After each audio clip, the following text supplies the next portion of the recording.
I'm tired of people acting like opinions require approval. And this Jackson Dart situation might be the cleanest examples of that all year, because the quarterback just introduced the president. And somehow we ended up with sports media, political media, former TV hosts, teammates, commentators, and half the internet arguing over whether a grown man should have done it.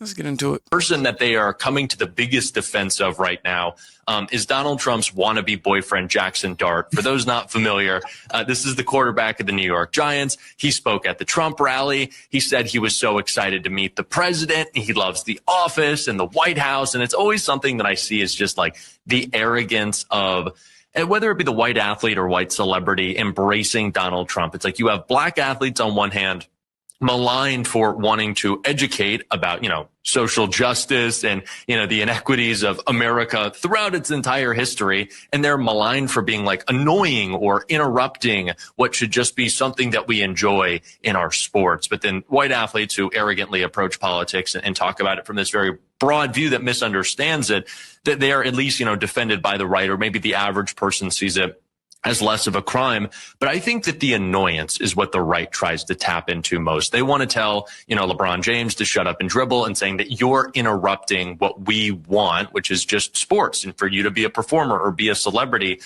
I just wonder how we, especially through the lens of educating people on the historic oppression of black people throughout America, that is the history. How do we get them to stop being so annoyed with learning? I mean, they're never going to be annoyed with learning, right? I mean, exactly. The shut up and dribble is only if you are disrupting the status quo. I mean, sports has always been political, and it's always been used as Americana, right? And they love it when the athletes are representing America on the court or on the field. And that's what you're supposed to do. If you're waving the flag, that's fine. If you're challenging the flag or challenging the status quo in the country, that's a problem. And that's black artists, black athletes versus white athletes. It's always been that way. When Muhammad Ali is saying he won't go to Vietnam, no one questions, well, maybe we should interrogate a little bit more why we're fighting in Vietnam. Instead, they just call him unpatriotic and throw him in jail. And so, this has been the history of black athletes really from the beginning. The only way to kind of be an acceptable black athlete is to also wave the flag. But I have to say, as somebody who grew up as a Giants fan, I was repulsed by Jackson Dart. And first of all, he didn't say he was happy. He said he was pleasured to meet the president. Which is what I think what Trump wanted to do was some pleasuring. It seems he's talking about the kids' lives a lot. I'm pleasured to meet, what does that even mean? First of all, he's an idiot. Okay. Yes. What do you mean you're pleasured to meet the president? Like, is English your first language? What are you saying? Right. And so I was, really kind of repulsed as a Giants fan, former now, because the reality is Donald Trump is not a normal president. No. This isn't praising the presidency or praising the idea of America or an American president. Donald Trump is not an American president. Donald Trump is a wannabe king. And we're in the 250th anniversary of our divorce from the King of England. Yeah. And Donald Trump is trying. Yeah. I want y'all to catch something. Not the insults. Not the politics, not even the fact that she called him an idiot. Listen to the standard being created. Jackson Dart didn't get accused of cheating, didn't get accused of lying, didn't get accused of breaking the law. The offense here is that he expressed an admiration for meeting the president. And that's where we are. And what fascinates me isn't even the criticism. People can criticize whoever they want. It's the emotional investment, because when somebody you've never met introduces a politician you don't like, and your reaction is, I'm no longer a fan of your team. We're no longer discussing football. We're discussing identity. And identity arguments are dangerous because people stop evaluating actions and start evaluating tribes. That's how otherwise intelligent people end up making themselves miserable. Because now every quarterback, actor, singer, comedian, neighborhood Uber driver, and cashier has to pass an ideological background check before they're allowed to exist comfortably. And that's exhausting. Because here's where things get interesting, right? Not everybody saw this the same way. Now, the next response wasn't from a politician either. Wasn't from a campaign, wasn't from a talking head. It was from somebody who looked at the situation and basically said, hold on. Since when did teammates start auditing each other's personal beliefs? Right with that. You gotta apologize because somebody on your team didn't like it? Yeah. That's some bullshit. Bro, this is America, dude. You are entitled to your own opinion. But my problem is, we teammates. You act like I did something wrong, like I broke some law. If I wanted to if they asked me to introduce the president, if I like him or don't like him, or if you like him, you don't like him, why you act like I'm doing something wrong though? I don't like that part because Jackson Dart just talked about how, he got so many ties to politics. Grandfather with the Treasury, people who served in the military. That might be like a thing to them. It might not have nothing to do with Donald Trump, but I get a chance to introduce the president. And if I'm an other player that I don't agree with Donald Trump, cool. There's a lot of stuff Trump do that I don't rock with. But I ain't about to get mad at my teammate because you might have voted for Trump or you support him. What are we talking about? That's the only thing I don't like about this. We play football and we are teammates. Let's leave it at that. When we start picking and choosing how we treat a player or what we comment about what players do because of your political beliefs, what we doing? Yeah. What we doing? You can vote for her if you ever want to vote for. You can vote for whoever you want to vote for, dog. He introduced the president. Okay, live on. We make it like it's some big deal. I had to check a couple of my homeboys. Do some things Trump do I agree with? No. But I'm not about to get mad at one of my coworkers or my teammate because he introduces him to a rally or whatever he's doing. We can't do that. There's this thing of like respecting each other and having boundaries. You know what I'm saying? So look, young Carter, I respect him. I like his game, and I like he speaks. He says what's on his mind. But the same thing with Jackson Dart, you ain't gotta apologize like you wrong. You ain't do nothing wrong. If you chose to introduce the president because they asked you to do it and you said, I want to, and you asked your parents and they liked the idea and you said, cool, right with that. You don't gotta apologize because somebody on your team didn't like it? Yeah. That's some bullshit. I know that's right. See, this is where the conversation becomes bigger than Jackson Dart himself, because whether you agree with him or not, the question becomes, how much access do other people get to your personal convictions, your votes, your opinions, your beliefs, your associations, your friendships? At what point does disagreement become ownership? Because that's the weird thing happening in modern culture. People talk about freedom constantly, but sometimes they describe freedom the way a landlord describes an apartment. You can do whatever you want as long as it falls within this approved list. Come on, man. As long as we continue this, man, it's just going to be a vicious cycle. And the second you leave that approved list, suddenly everybody becomes an HR department. Now you're under review. Now you're being investigated. Now you're expected to explain yourself. That's a strange way to treat adults. And the story keeps getting stranger because now another voice jumps in. And instead of backing down, she doubles down. Was Joy Reid really a Giants fan if now she's not a Giants fan just because Jackson Dart was on stage with Trump? Yeah, I think this is probably the first time she's even mentioned any sporting event, football whatsoever. She has no idea. She is reacting to what everybody else on the left is reacting to. Hysteria, forced hysteria. I am so proud of Jackson Dart. He turned 23 years old just a couple of weeks ago. And look, when the vultures came after him, he stood firm and said, I'm not going to apologize, because isn't this what you guys preach? Diversity of thought and acceptance and tolerance of everybody. But that's what happens when you come from a really good family. Yes, a conservative family, but a good family who says, hey, you stand up for what you believe in. And how about good leadership, Jesse? Good leadership from the New York Giants. Their new head coach, John Harbaugh, their GM, Joe Shane. They're standing behind him, just like they're standing behind some of the crazies, Abdul Carter, who doesn't apparently believe in diversity of thought because of how he treated Jackson Dart. So I hope that athletes and just Americans everywhere can take a little something from this 23-year-old kid, leader of the New York Giants. Even Joy Reid, this is how to handle things. I respect you. You respect me. We're Americans. We all win. It's not that hard. I know that's right. Now, Sage still touched on something that I think gets missed. Everybody keeps debating whether Jackson Dart was right. Almost nobody is discussing whether he was allowed to stand on what he chose. Those are two completely different conversations. One is disagreement, the other is permission. And too many people confuse the two. Because if your principles only apply to people who agree with you, those aren't principles. Those are preferences. A principle survives disagreement. A preference doesn't. Now, here's where things get awkward. Because eventually Jackson, himself gets put in front of a microphone and suddenly everybody wants answers.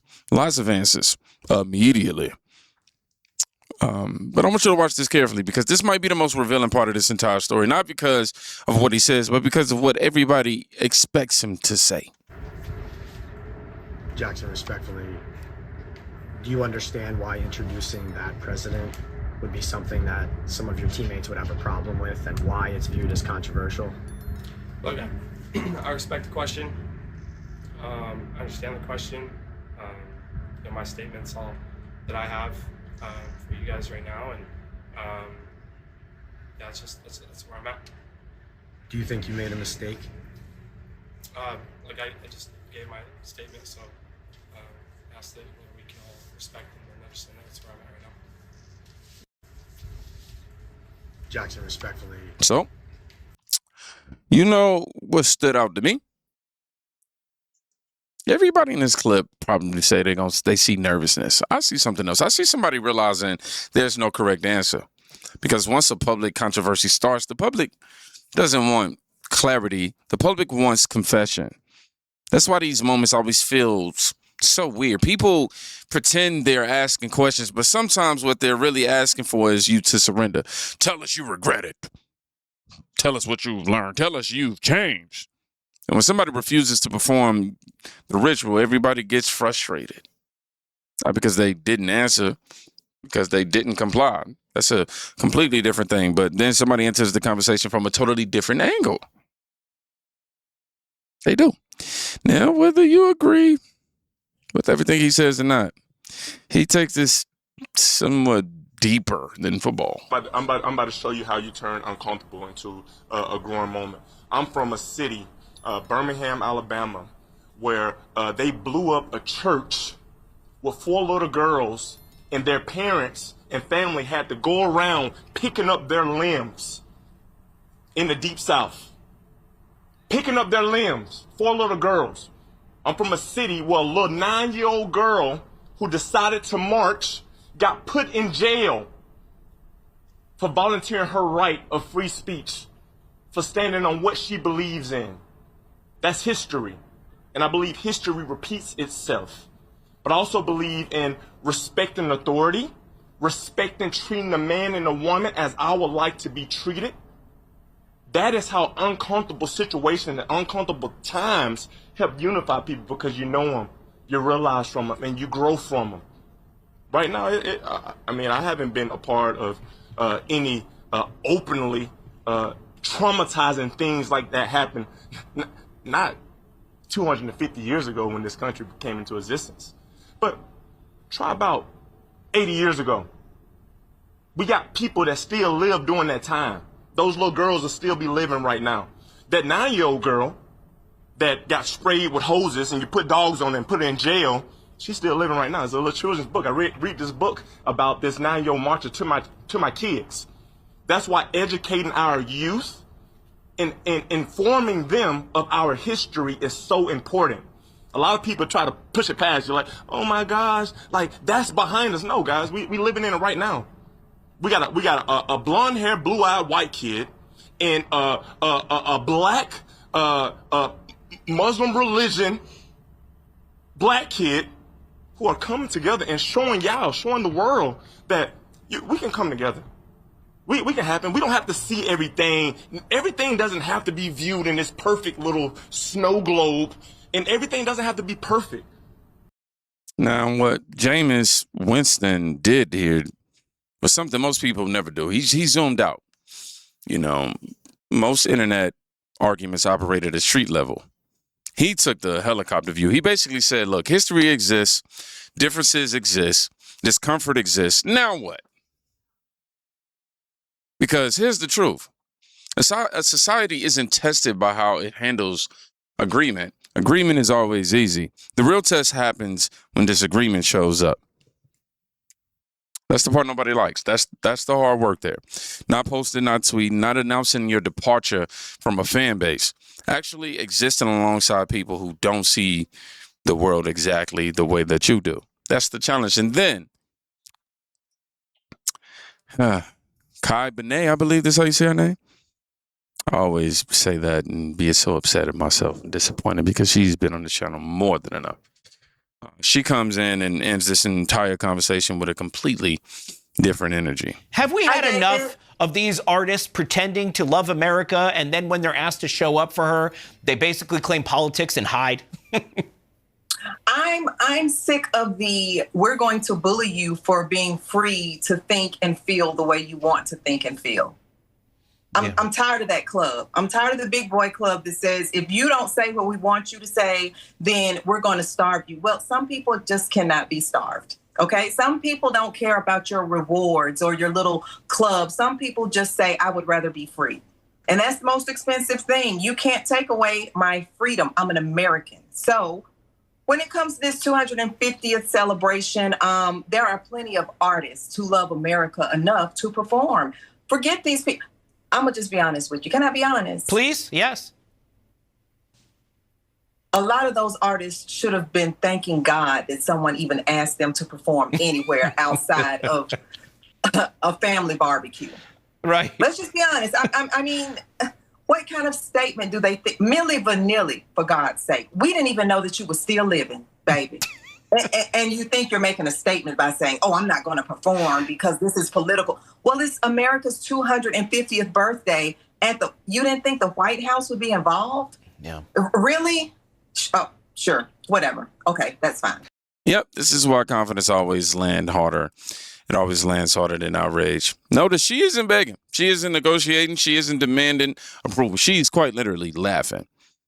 And there's something powerful about that because outrage feels, empowered when it gets fed on attention, right? Confidence doesn't need it. Now, the more I watched this entire story, the less I felt like I was watching, a football controversy. And the more it felt like a coach is struggling with a basic question. Can people make choices without immediately becoming public property? Property. Not perfect choices, not universally loved choices, just choices. Because if every decision has to survive a nationwide, referendum before it becomes acceptable, eventually nobody's being authentic. They're performing. And the second people start performing instead of speaking honestly, trust just disappears. Not football trust, human trust. That's the real story here. Not Jackson Dart, not Joy Reid, not Sage Steele, not Abdul Carter. The real story is how quickly disagreement turns into a demand for compliance. And that's a conversation worth paying attention to, no matter where you stand politically, honestly. But y'all let me know what you think. Was this entire thing being blown out of proportion, or is there something bigger happening underneath it all? Drop your thoughts below. Now, if you made it to the end of this video, I want you to write permission slip. You can put denied too. Permission slip denied. Y'all be safe. Go check on somebody today. You can quite literally be saving their life. Peace.